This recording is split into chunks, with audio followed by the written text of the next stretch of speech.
So now, rehearsal, you guys don't rehearse because you guys gig a lot.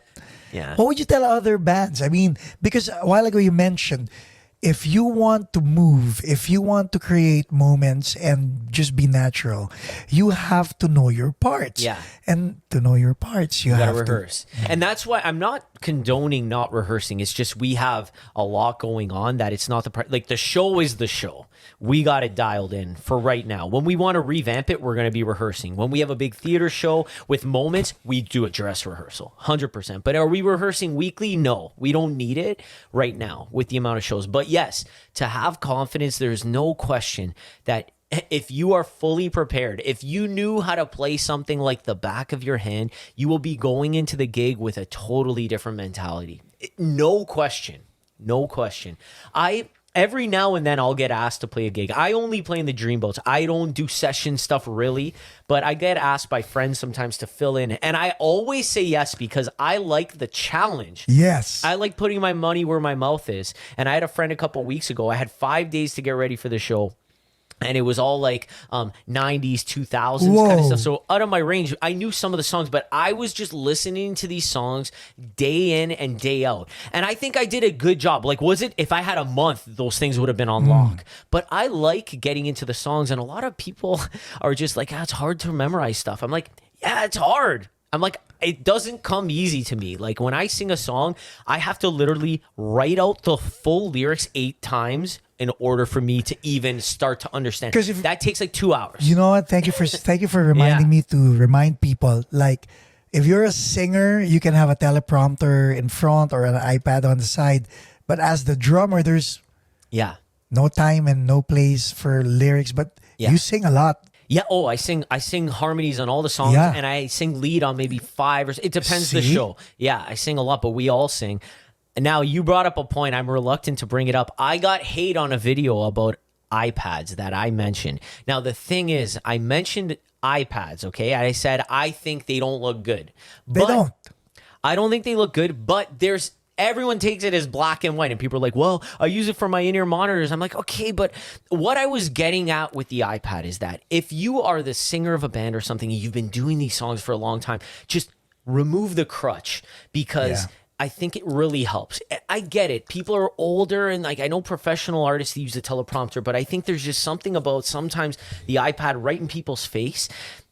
I just think it doesn't look good unless you absolutely need it. Like maybe put the time in to learn those lyrics or learn what the chords are. If you're playing every week the same songs, that was my take. But what's your take? Because I know we're at different stages. What is your honest take on that? I totally agree that the iPad sucks.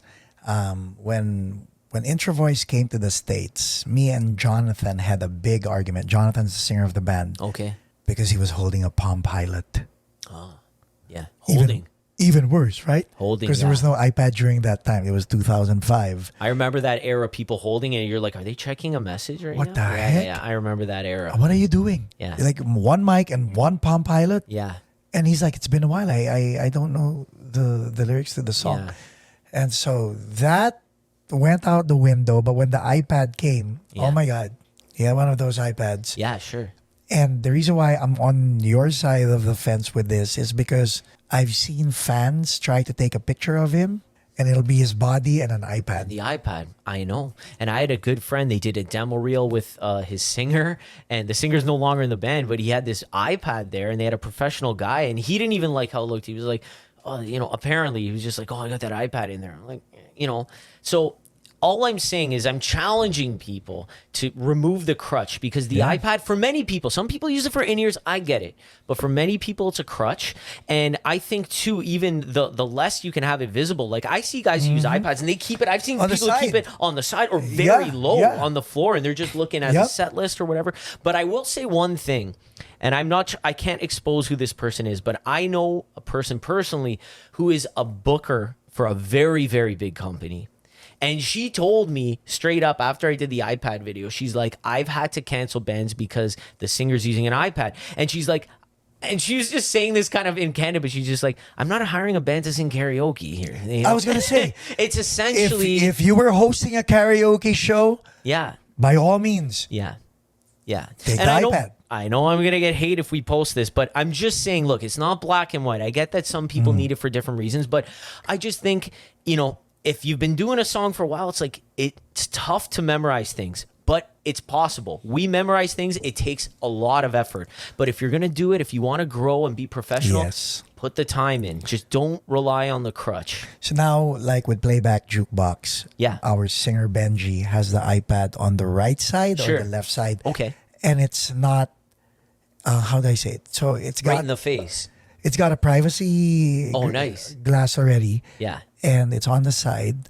So you have to look at it directly to see it. Yeah. And he glances on it. Now, Yeah. his iPad is connected to my laptop. Yeah. And what's there are the spiels because he sucks at. I Okay. love you, Benji, but he sucks at Talking? talking. Yeah, okay. That's a whole art for right? sure. Yeah. So I have pointers there. Oh, and, cool. And then sponsors, whom to greet. That's cool. Shout outs are there. That's great. And that's a good way of using the iPad. Sure. But when you're singing, And if it's right in front of your Oh my face, God. it's just not a good look. Yes. In my opinion, but not knocking it officially. I think you use it. It's the same as having cheat notes. Like we do that, you tape them down and people do Mm-hmm. it. But it's just like if you're doing the same songs every week, all the time, it's like maybe just think, if I did remove that, I might be free to do other stuff. Yes. I just think some people use it as a crutch. Not all people, but some do. And I think they could put the time in. and but then again, like and we're talking about bands like ours wherein we're doing the same songs. Yeah. Right? But if you're like in your case, like what you just said, karaoke bands. Yeah. Sure. Or It's a different beast. band for hire. Yeah, I understand. Yeah, But- and people coming into like last minute session guys, and they're just like, well, I saved the day because of my iPad. And I'm like, yes, I know. I think the initial point was missed, and that was on me because I explained it. I was ranting a little bit, but I'm just like, look, just be honest with yourself in everything. And that's not even just learning your parts. That's even just in how much effort you're putting into your career. You can't be delusional. You gotta just ask yourself the tough questions. Am I using this for the right reason, or am I using this because I'm lazy and don't want to put the time in? Like, like that's a valid thing for certain people. Not everyone though, Okay, here I have to ask you about. Sure. No. But it's very that's nail on the head. People are gonna debate about it, but yeah, as musical directors, as creative directors, visual artists, it doesn't have its place. Yeah, I mean, if you are the band leader, you just want the best image put Yeah. forward, and Yeah. a proper image. A band that can charge the $5, $6, $7, $8,000. You're looking at them and they're looking polished, confident, ready Yes. to go. They're not like looking at things. They're not looking at their hands. That's the bottom line. Why do you think they hide the teleprompter? Exactly. And people were saying that on my video. So-and-so used the teleprompter. I'm like, yeah, but it's hidden. It's like, you don't want people to know that you don't know something. You want to portray confidence. People come to shows to see a performer and see Yes. authority and confidence and like charisma. And you just can't do that if you don't know your parts or you don't know your lyrics like the back of your hand. True. I think that's what it agree. comes down to. If you want to grow.